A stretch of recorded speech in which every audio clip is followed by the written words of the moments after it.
Ben with Team RoboCubs 1230-2. Good morning, by the way.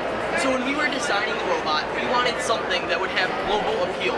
And if you're like me and like all my other friends here and millions of other teenagers, we have dirty clothes on the bottoms of our bedroom floor. So when we're there, we can't get to our beds. You know, that's a big struggle. We want to get to our beds as soon as we can so we can sleep. So that's why we designed Lurch and Alice. Lurch and Alice are named after the popular cleaning people from the Addams Family and the Brady Bunch. Lurch is our clothes picking up robot that stands for locating underside roaming clothes hamper, and that picks up clothes and brings it to Alice. Alice is the robot that sorts the clothes, and it stands for automatic laundry isolating color equipment. Now I'd like to introduce you to my good friend Luke with the business plan. Alright, thanks Ben. Right now, as you mentioned before, we're talking about the practical application and business aspects of this. The idea of this is to create a simple solution of cleaning up a room, because show of hands, how many people here have kids? Are the teenagers? Do they have messy rooms by any chance? Okay. I know my room looks like a train wreck, so I know this is the same for many people. So again, the practical application of this is to create a simple solution to cleaning up a room. As you can see over here, Lurch is in the process of picking up the clothes. And as you see, Alice is modified to have certain bins that fit certain fabrics. And it's kind of obviously modified to fit certain needs of the user. But we have it modified to shoe for the sake of simplicity. Anyways, I'm going to pass this off to my friend Jonathan to talk about Lurch itself. Hello. This right here is Lurch. As you can see right now, it's driving down right here and using a light sensor to find that line is wrong. So they can be put over here with the car, and then that red thing will go down, and it has a little bit there, so hold it in. Then it goes there, and the light is says, all the clothes get started.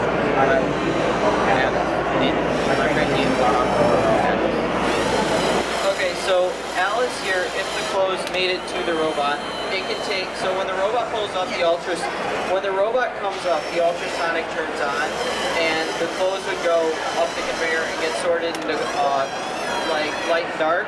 So this shirt,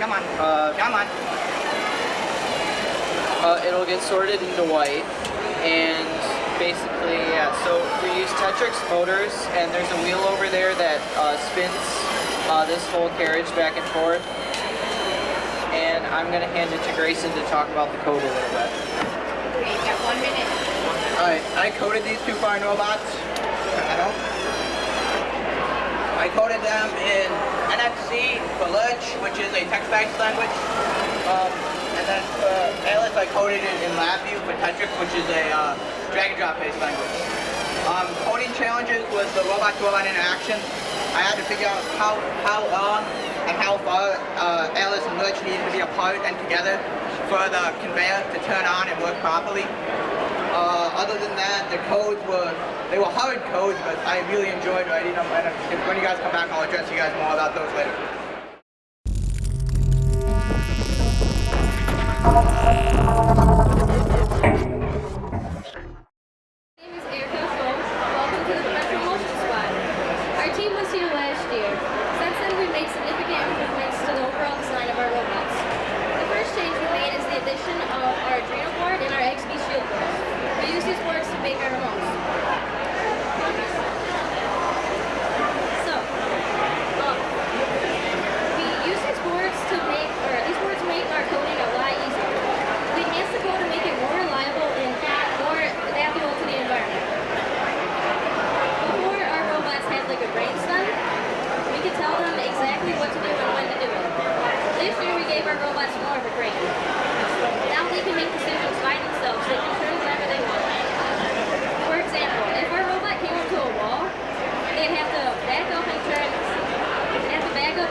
This one over here in the back is my robot. Its name is Xavier. basically how the robots work is they have a processor board that controls the coding, and they use IR sensors to navigate their environment. So basically it tells the robot whether or not there's an object in front of it, and if there is, then it says to go away from it. We have a power supply board that regulates the power going through the circuits. The battery runs about 8.3 volts and it regulates it down to about 5 for each servo. And then we have sensor boards that we have potentiometers on the sensor boards that control the sensitivity of the IR sensors. And here is kind of Alright, so one of the things we've done here as second year students is we've decided to add on two boards to our robots, a Arduino board and an XP Shield board, which allows for a remote control connection to be made. Right now we've got the use of a double pole, double throw switch to allow for 3 different modes. We've got manual, semi-auto, and autonomous. I know the question is why would we want to add a manual and semi-auto mode when the whole goal is to have an autonomous robot. But the example we like to use is in case of like a natural disaster, something that could be used is in full autonomous mode.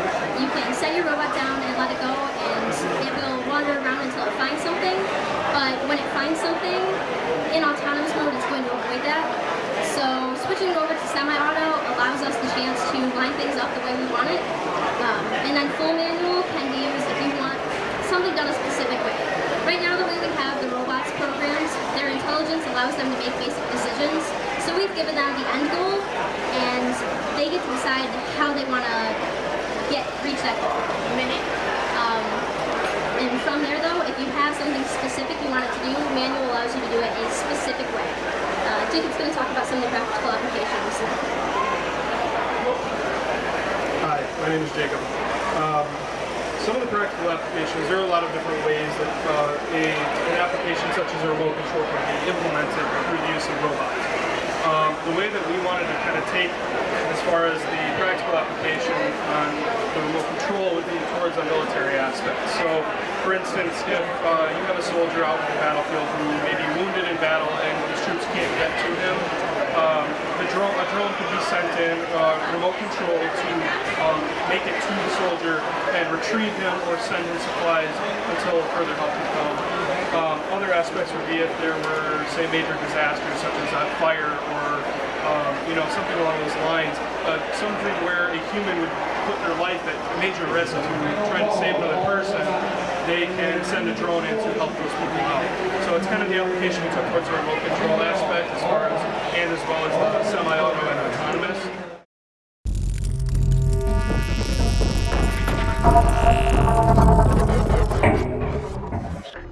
So when we first started,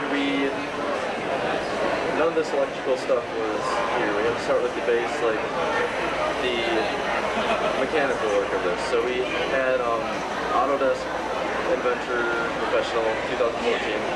We designed everything on here, from the brackets to the wheels. We 3D printed them on a solid doodle printer. The only thing that wasn't 3D printed was our bases. They were a block of ABS plastic that we used a CNC machine for, where we went into Keynote and put in the holes that we needed. Then we took it over to the CNC, we put it on there, and the program did the rest. So for the electronics, we have 3 separate boards. First we started with the power supply board, then we worked on the sensor, and then the power supply. The processor we had a little bit more help on, but by the end on the power supply board, which was the most advanced board, we did it all on our own. The power supply board actually has 4 sections, including a diode in case the battery gets too warm, and then it shuts off the whole charging sequence automatically. So to create the boards, we started out with a sheet of copper on fiberglass. Then we in 2D CAD we designed all the boards, and then we printed it out and we etched the board in a special solution, and then we drilled all the holes, installed all the parts, and we has a special microcontroller chip on it. And then you install the programming onto the chip. The programming of these robots, we use assembler, and what we started off with was this basic program that we started off with a basic program that did basically the basic moves, turning left, turning right. We then went in and we programmed the robot to do specific functions that we wanted it to do. So it's like, for my robot right here, it was really wide, and turning for the side sensors right here didn't work, so I had to increase the turning duration and the way it was set up to do what I wanted it to do.